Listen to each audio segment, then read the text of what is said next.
सिंहदरबारभित्र प्रदर्शन गरेपछि लिङदेन र साई प्रहरी नियन्त्रणमा राप्रपा सांसदहरू अराजक बनेको आरोप। पक्राउपछि राप्रपा अध्यक्ष लिङदेनले भने हामी सबै थुनिन तयार छौं।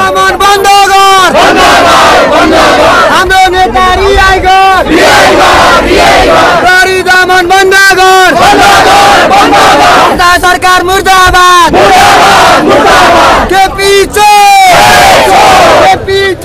आदरणीय दर्शकबिन नमस्कार। प्रहरीले पक्राउ गरेपछि राष्ट्रिय प्रजातन्त्र पार्टी राप्रपा अध्यक्ष राजेन्द्र लिङदेनले आफूहरू सबै थुनिन तयार रहेको बताएका छन्। दलको कार्यालयबाट निस्किँदै सरकार विरुद्ध विरोध प्रदर्शन गर्न थालेपछि लिङदेन सहितका सांसदहरूलाई प्रहरीले गिरफ्तार गरी गाडीमा हालेको थियो। उनले भने निरङ्कुश सरकारले गर्ने काम यही हो, यसमा अचम्म मानेका छैनौं, हामी सबै थुनिन तयार छौं। प्रहरीले लिङदेन सहितका राप्रपाका अध्यक्ष, उपाध्यक्ष बुद्धिमान तामाङ, प्रमुख सचेतक ज्ञानेन्द्र साई, सांसद दीपक सिंह लगायतलाई पक्राउ गरेको छ। प्रहरीले पक्राउ गरेपछि प्रमुख सचेतक ज्ञानेन्द्र साईले भ्रष्टाचारी केपी ओली सरकार मुर्दाबाद भन्दै नारा लगाएका थिए। अध्यक्ष लिङदेनले सरकारले अधिकार खुम्च्याउँदै गएकाले निषेधित क्षेत्रमा प्रदर्शन गर्नु परेको बताएका छन्। सरकारले बोल्न पाउने, लेख्न पाउने, प्रदर्शन गर्न पाउने स्वाभाविक अधिकारलाई खुम्च्याउँदै लगेको छ। जनताबाट सरकार झन झन टाढा हुँदै जाने अवस्था सिर्जना गरेको छ। उनले भने त्यसैले सरकारको नजिकै गएर प्रदर्शन गरौँ भनेर हामीले प्रतीकात्मक रूपमा कार्यक्रमको आयोजना गरेका छौं। उनले आफूहरूको आवाज सरकारले सुन्नुपर्ने बताएका थिए। उनले राप्रपाका वरिष्ठ उपाध्यक्ष रविन्द्र मिश्र र महामन्त्री एवं सांसद धवल शमशेर राणाको रिहाईको माग समेत गरे। उनले सञ्चारकर्मीसँग छोटो प्रतिक्रिया जनाएपछि सिंहदरबार गेट नजिकै नाराबाजी समेत गरेका थिए। त्यसपछि प्रहरीले लिङदेन र ज्ञानेन्द्र साईलाई नियन्त्रणमा लिएको हो। दर्शकबिन, राष्ट्रिय प्रजातन्त्र पार्टी राप्रपाका सांसदहरूले सिंहदरबारभित्र प्रदर्शन गरेका छन्। सिंहदरबार स्थित पार्टीको संसदीय दलको कार्यालयमा छलफलपछि बाहिरिने क्रममा उनीहरूले विभिन्न नारा लेखिएको प्याम्पलेट प्रदर्शन गरेका थिए। निषेधित क्षेत्र तोड्ने लक्ष्यसहित सडकमा कार्यकर्ताले प्रदर्शन जारी गरिरहेका बेला सांसदहरूले भने सिंहदरबारभित्र प्रदर्शनमा उत्रिएका हुन्। सोही क्रममा राप्रपा सांसदहरूको प्याम्पलेट प्रहरीले खोसेका थिए। यद्यपि उनीहरूका गतिविधि शङ्कास्पद देखिन थालेपछि प्रहरीले ध्यानमा राखेर बाहिर ल्याएको छ। राप्रपा अध्यक्ष राजेन्द्र लिङदेन, प्रमुख सचेतक ज्ञानेन्द्र साई र उपाध्यक्ष एवं उपनेता बुद्धिमान तामाङलाई सिंहदरबारभित्रबाट प्रहरीले नियन्त्रणमा लिएको हो। पक्राउ परेका दुवैजनालाई काठमाडौँ प्रहरी परिसरमा लगिएको प्रहरीले जानकारी दिएको छ। राप्रपाको आज निषेधित क्षेत्र तोड्ने योजना साथै प्रदर्शनसँगै गिरफ्तारी दिइने तयारी थियो। प्रहरीले उनीहरूले सिंहदरबारभित्रै प्रदर्शन गर्न सक्ने भन्दै निगरानीमा राखेको पनि थियो।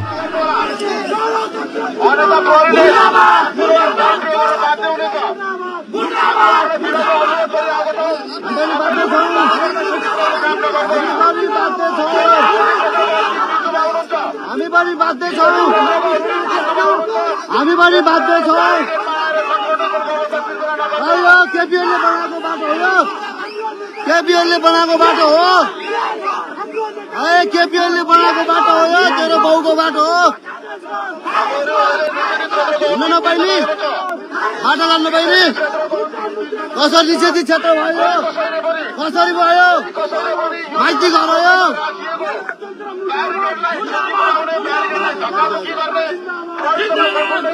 गोली चलावा, गोली चला, गोली चला।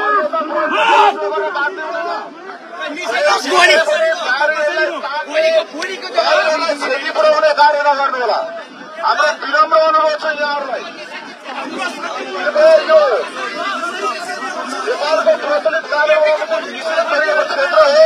यहाँ कुनै पनि सभा, कुनै पनि जुलुस, कुनै पनि आन्दोलनका कार्यहरू गर्न पाइँदैन।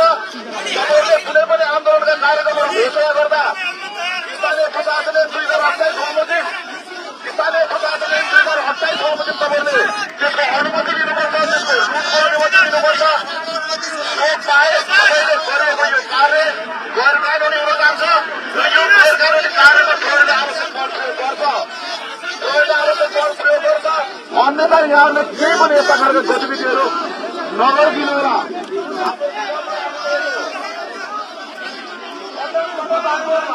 सरकार मुर्दाबाद, मुर्दाबाद, मुर्दाबाद। दमन बन्द गर।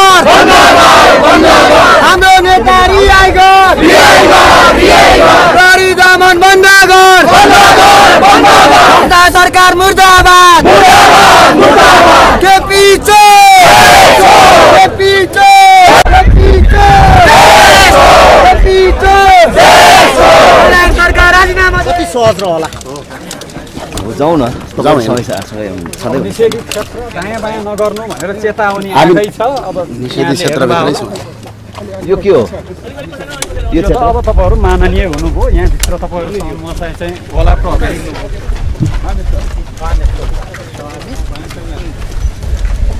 गृह मन्त्रालयले हिजो जारी गरेको विज्ञप्ति हेर्नु भयो। यहाँबाट हिँड्दै जाने हो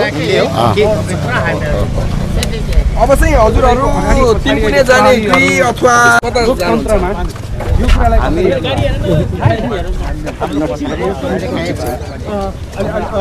हामी निषेधित क्षेत्रमा प्रदर्शन गरेर हाम्रो मूल कार्यक्रम स्थलमा जान्छौँ। निषेधित क्षेत्रमा हिजो मात्रै गृह मन्त्रालय विज्ञप्ति निकालिसकेको छ। तपाईँले एकजना माननीय पनि हुनुहुन्छ, आजको आन्दोलन मात्रैको नेतृत्व गरिराख्नु भएको छैन। यो चाहिँ के छ, कसरी लिइराख्नु भएको छ? त्यहाँ फेरि विभिन्न हुलुज्जत हुन सक्छ, विभिन्न घटनाहरू घट्न सक्छन्। राष्ट्रिय प्रजातन्त्र पार्टीले प्रष्ट रूपमा भनिसकेको छ कि यो आजको जुन निषेधित क्षेत्रमा प्रदर्शन गर्ने कार्यक्रम भनेको छ, यो कार्यक्रम कुनै ठुलो नारा जुलुस होइन। पार्टीको जिम्मेवार नेताहरूले निषेधित क्षेत्रमा उभिएर प्रदर्शन गर्ने र त्यसमा मुख्य रूपमा तिनकुने घटनाको न्यायिक छानबिन आयोगको गठनको माग र हाम्रो निर्दोष नेताहरूको रिहाईको माग छ। र सँगसँगै हामीले यो निषेधित क्षेत्रमै किन प्रदर्शन गर्न खोज्यौँ भने कतिलाई जिज्ञासा छ कि यो सरकारले आफ्नो जुन मानिसको बोल्न पाउने, लेख्न पाउने, प्रदर्शन गर्न पाउने स्वाभाविक अधिकारलाई चाहिँ खुम्च्याउँदै लगेको छ र जनताबाट सरकार झन्झन टाढो हुँदै जाने अवस्था सिर्जना गरेको छ। अनि सरकारको नजिकै गएर प्रदर्शन गरौँ र सुनौँ भनेर हामीले यो प्रतीकात्मक रूपमा यो कार्यक्रम सुन्नुपर्छ। देश दुनियाँले सुन्छ, मानवाधिकारवादी सङ्घ संस्थाहरूले सुन्छ। यो सबैलाई चाहिँ ध्यान आकर्षित गराउन हामीले अध्यक्षज्यू केही समय अगाडि यहाँ पनि पुलिस आइपुग्यो, हजुरको चाहिँ यो संसदीय दलको कार्यालय बाहिरपट्टि पनि अलिकति के भयो भन्ने कुरा हामीले सुनेका थियौँ। के हो त्यो चाहिँ खास गरेर?